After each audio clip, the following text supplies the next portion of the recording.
The invincible hunters. The galaxy had many rulers in its long history, but none were as feared as the Galactic Predators. They were tall, armored creatures with sharp claws and glowing red eyes. Their ships cut through space like blades. Their weapons burned worlds into ash, and their name alone was enough to silence entire planets. For centuries, no one dared to challenge them. The Predators believed they were invincible. They saw themselves as the rightful kings of the stars. When they entered a star system, weaker races either surrendered or were wiped out. Entire civilizations were reduced to rubble, their voices erased forever. The Predators called it balance. Others called it terror. Their empire stretched across hundreds of systems. They hunted for sport, not for survival. Sometimes they destroyed a planet not because it threatened them, but simply because it amused them. To them, the galaxy was not a home, it was a hunting ground. On one dark night of space, the Predator flagship floated above a captured planet. Below, cities burned. The sky was red with fire, and millions cried in silence. The Predator leader, a massive creature named Vorkan, stood at the center of the command hall. His voice was deep, rumbling like thunder. "No one dares to resist us," Vorkan growled. "We are the hunters. They are the prey. This is the order of the galaxy." Around him, his generals nodded. They had seen countless species fall. None had ever fought back for long. Some tried, but their fleets were always crushed. Some begged for mercy, but mercy was a word the Predators did not understand. But whispers began to spread. In the dark corners of space, among traders, refugees, and broken survivors, there was a new story. A story about a strange new species. A species from a small blue planet at the edge of the galaxy. They called themselves humans. At first, the Predators laughed. How could a young, weak species stand against them? Humans had no grand empire, no massive fleets, no ancient weapons. They were barely known beyond their own solar system. And yet something about the whispers made the Predators uneasy. Traders spoke of human courage, of small ships that refused to surrender, of men and women who stood even when death was certain. Survivors claimed that humans did not run when faced with the hunters. Instead, they fought with fire in their eyes. Vorkan dismissed the stories as lies. "Every weak race makes stories," he said. "They invent hope before they die." But the stories kept spreading. One tale said a Predator warship had been destroyed by nothing more than a group of human miners. Another told of a Predator hunting squad that vanished after entering human territory. A third spoke of humans who used strange tricks, setting traps and ambushes that even the hunters could not escape. The Council of Predators grew restless. Were these just rumors, or was something truly happening? Could a species so young really resist them?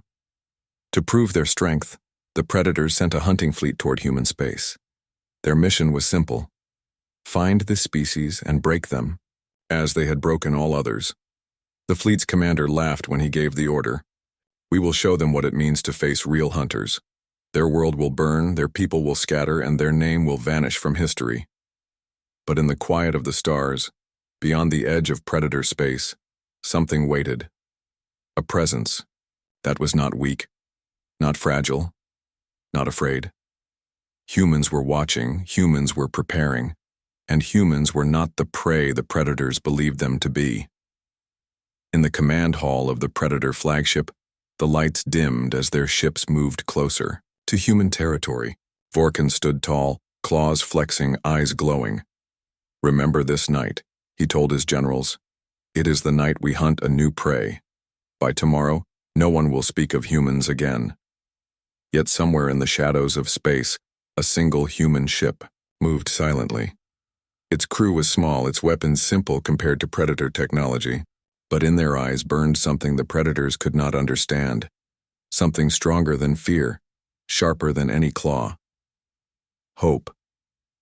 The Predators believed they were invincible, but for the first time in centuries, the galaxy was about to see the hunters face prey that did not run, prey that could fight back, prey called humans, and when the first shot was fired, the galaxy would never be the same again.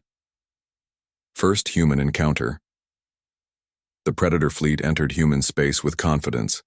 Their ships were black giants armed with plasma cannons and missile racks that had destroyed hundreds of civilizations before. To them, this was just another hunt, another species to crush under their claws.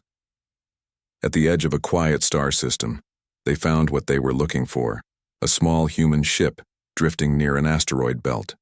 It looked weak, fragile, and slow compared to the mighty Predator warships.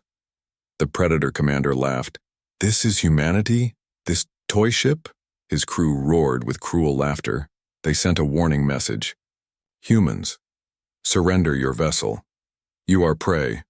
Resist, and you will be destroyed." Inside the human ship, the crew of only 15 men and women received the message. The ship was a mining freighter, not a warship. Its weapons were basic laser turrets meant to break rocks, not fight battles. The crew was terrified but not broken. The captain, a man named Elias, stood firm. His face was tired, but his eyes were calm. He looked at his crew and said, "If we surrender, we die. If we fight, maybe we live. Maybe we show them who we are." The crew agreed. Fear turned into determination. The Predators moved closer, preparing to fire. But before they could attack, the human ship vanished. The Predators blinked in confusion. Where did they go? The answer came seconds later.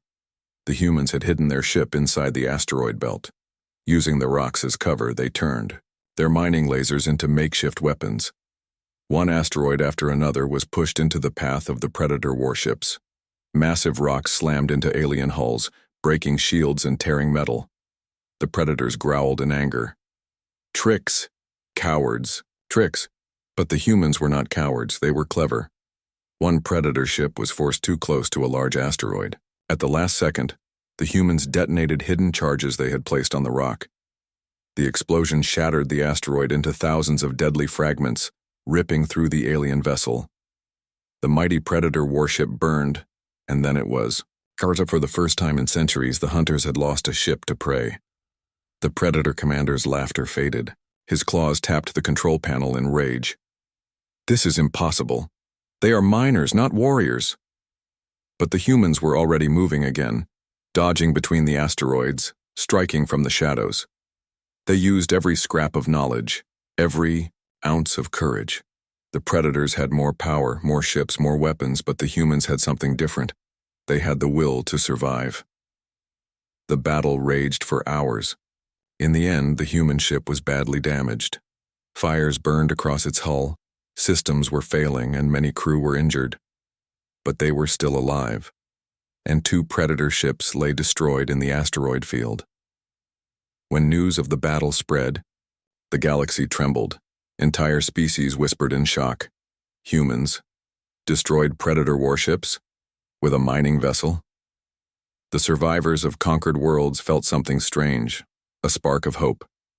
Maybe the hunters could bleed.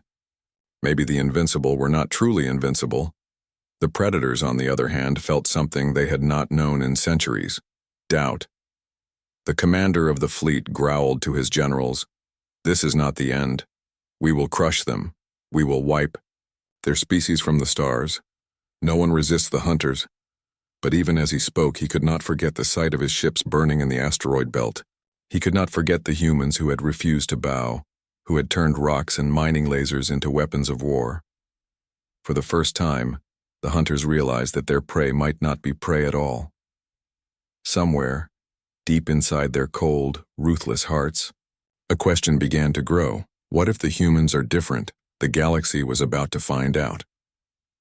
The silent resistance after the asteroid belt battle, the galaxy changed. For the first time in living memory, the Predators had been defeated. Not by a great empire, not by a powerful fleet, but by a small human mining ship. The story spread faster than light. Traders whispered it in markets, refugees repeated it in hiding, and soldiers of broken worlds told it like a prayer. The Predators tried to silence the rumors. They destroyed any station where humans were mentioned, killed witnesses, and spread lies. But the truth was too strong. Hope had escaped into the galaxy, and it carried only one name: humans. The humans themselves stayed quiet. They did not make grand speeches. They did not claim victory. Instead, they moved in silence, building alliances and preparing for the next encounter. They were too few to fight directly, but they were clever enough to resist. In the shadows of the Orion sector, a Predator transport ship entered a trade lane. It was filled with captured slaves from a dozen species. The guards were arrogant, laughing, sure that no one would dare stop them. But in the darkness of space, small human ships appeared, unmarked, silent, and fast. They did not broadcast warnings. They did not demand surrender. They struck without sound. One by one, the Predator guards vanished, pulled into the shadows of the ship. The slaves, terrified at first, watched with wide eyes as humans cut their chains and whispered only one word: free. When the ship was later found, the Predator guards were gone. The slaves were missing. And on the wall of the command deck, carved into steel, were 3 words: "We are human." The Predators roared in fury. More fleets were sent, more traps laid, but every time something went wrong. A patrol would vanish. A warship would be found drifting, its crew missing. A supply line would be destroyed with clever minds. The galaxy began calling it the Silent Resistance. No one knew where the humans came from, or how they struck so fast. They never stayed in one place. They never fought like other species. They fought with shadows, with tricks, with ideas. Predator commanders grew paranoid. They searched every asteroid, every hidden base, every unexplored moon. Yet the humans always seemed to be one step ahead. One Predator general slammed his claws into a table. "This is not war, this is madness. They are insects." But another general whispered, almost afraid, "Then why do we keep bleeding? Why do insects make hunters bleed?" The humans' resistance was not only about battles, it was about symbols. When they freed slaves, they left behind carved signs, human flags, and strange messages written in simple words. Hunters can fall, stand and fight. The galaxy is not theirs. For the broken races of the galaxy, these words were fire. A tiny spark turned into a flame, and the flame spread into hearts that had long been cold. Species that had once given up began to resist in small ways. The Predators felt it. Their empire, built on fear, was beginning to shake. But to the humans, this was only the beginning. They knew the Predators still had the advantage: more ships, more soldiers, more power. Yet they also knew something the Predators could never understand. You do not need to be stronger to win. You only need to be smarter, braver, and willing to fight when no one else will. One night in the black void of space, a Predator fleet chased a small human vessel. They thought they had trapped it. Dozens of warships surrounded the tiny craft. But when they closed in, the stars themselves exploded. The humans had lured the fleet into a hidden minefield built from old satellites and stolen Predator technology. In seconds, fire consumed the hunters. When the smoke cleared, only silence remained. Silence and the memory of humans who never stopped fighting. The galaxy watched in awe. The Predators had power, but the humans had something greater. They had resistance, and it was only growing. Humanity's true power, the silent resistance, had shaken the galaxy. Small victories against the Predators spread like wildfire, and with each battle, the legend of humans grew stronger. But still, most believed humans were only clever shadows, fighters of ambushes and tricks. The Predators laughed at the idea of humans as a real threat. "They cannot face us in open battle," they sneered. "They hide in rocks and shadows, like rats." But the Predators did not know the truth. Far beyond their borders, hidden inside the quiet blue cradle of Earth, humanity had been preparing. The resistance attacks were never meant to win the war. They were meant to buy time. Every trap, every stolen weapon, every whisper of defiance, it was all to delay the hunters until the real strength of humanity was ready. Deep under Earth's oceans, in shipyards hidden beneath waves, human engineers built fleets in secret. In the silence of the moon's dark craters, soldiers trained with new weapons. On Mars, factories roared, producing machines unlike anything the Predators had seen. They were not massive like Predator warships. They did not glow with arrogance. Human ships were smaller, sharper, designed with one purpose: victory through intelligence. The day finally came when humans chose to reveal themselves. It began in the Vega system, where a predator armada of 30 ships attacked a human colony. They expected an easy slaughter. Their cannons charged, their claws ready to tear another world apart. But this time the humans did not run. From the black void of space, strange shapes appeared, sleek, fast, and deadly. They were human warships, the first true fleet humanity had ever sent beyond their home. Their hulls were dark, absorbing light. Their engines burned with a quiet fury. The predators laughed at the sight. So this is their fleet? Toys. Then the first human ship moved. It vanished. One moment it was there, the next it was gone. A second later it reappeared behind a predator cruiser, firing a storm of missiles that tore through armor like paper. The predator ship exploded, its burning pieces scattering across the stars. The galaxy held its breath. More human ships attacked. They moved like shadows, slipping between enemy fire, striking with perfect precision. Each predator vessel that tried to fight found itself outmaneuvered, outsmarted, outplayed. The predators, who had always been hunters, suddenly felt like prey. The battle lasted less than an hour. When it ended, the entire predator armada was destroyed. Not a single human ship was lost. News spread faster than light. Refugees wept. Captive worlds raised hidden banners. Species long broken by fear looked at the stars with hope again. The galaxy had thought humans were only clever survivors. But now they saw the truth. Humanity had been hiding their strength, building it, shaping it into a weapon unlike anything before. The predators could not believe it. Vorkan, the leader of the hunters, slammed his claws into the command table. "This is a trick, it must be a trick," he roared. But deep down even he felt it. The humans were not a small fire to be smothered. They were a storm growing in silence, waiting for the right moment to strike. And that moment had come. Across the galaxy, human fleets began to appear. Not many, but enough. Each battle left the hunters weaker, each victory louder than the last. Humans were no longer just resisting, they were advancing. The silent resistance had ended. Humanity's true power had arrived. But this was not just about ships and weapons. What truly frightened the predators was something else. Humans did not fight for conquest. They fought for survival, for freedom, for others. They freed slaves. They shared food with the starving. They protected the weak. The hunters did not understand it, but the galaxy did. Other species began to rally behind humanity, drawn not by fear, but by hope. For the first time in centuries, someone was not running from the hunters, they were running toward humanity, ready to fight by their side. The galaxy was changing.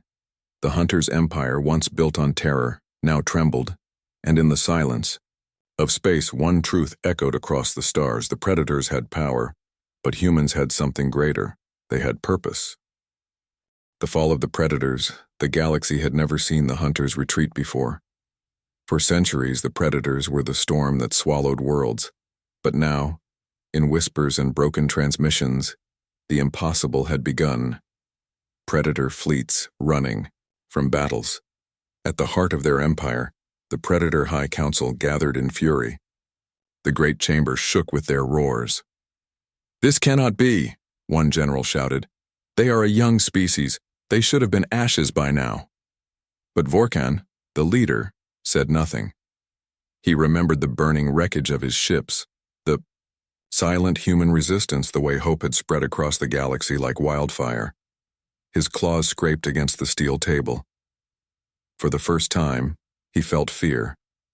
The humans did not wait for the predators to strike again. Instead, they moved first. A massive human fleet, united with ships from other freed species, appeared on the edge of the predator capital system. They were fewer in number, smaller in size, but they moved with precision. They fought with a fire that no machine could measure. The battle began. Predator cannons lit the void, tearing through the darkness. Their warships moved like beasts hungry for blood. But the humans were ready. Their ships darted between the blasts, using gravity wells and asteroids as shields. Every movement was a trap, every strike a lesson the hunters had never learned. The galaxy watched. From hidden colonies to broken worlds, from refugee camps to silent stations, everyone held their breath as the hunters faced something they had never faced before: prey that refused to run.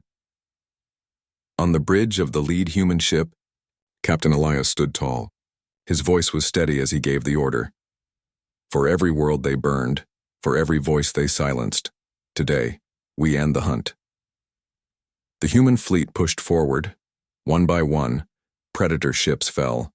Some exploded in fire, others drifted dead in space, their power gone. For every human ship lost, 3 Predator ships were destroyed. The hunters roared in rage, but rage could not save them. Then came the moment that changed everything. The Predator flagship, Vorkan's own ship, stood against 3 human cruisers. He growled, certain that his strength would crush them. But the humans did not fight alone. From the shadows, smaller vessels appeared, fighters flown by freed species, rebels who had once been slaves. They had no training, no mighty weapons, but they had something stronger: courage. They swarmed the flagship, striking in waves, following the humans' lead. Vorkan's ship shuddered under the assault. Fire spread across its decks. His generals screamed, demanding orders. But for the first time, there were no orders to give. With one final strike, a human missile tore through the Predator flagship's core. The ship exploded in a blaze that lit the entire system. The hunter's leader was gone. Silence fell across the galaxy. The invincible empire had fallen. On the worlds once enslaved, people poured into the streets shouting with joy.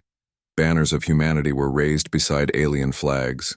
Tears fell, songs were sung, and for the first time in centuries the stars felt free. The galaxy learned a truth that day. Power alone does not make rulers. Fear does not last forever. What lasts are those who fight not for conquest but for others. The Predators thought they ruled the stars forever. They thought they were invincible, but they had never faced humanity, and humanity had taught them a lesson the galaxy would never forget. The hunters had become the hunted. From that day on, when stories of the war were told, one sentence was always spoken: never underestimate humans.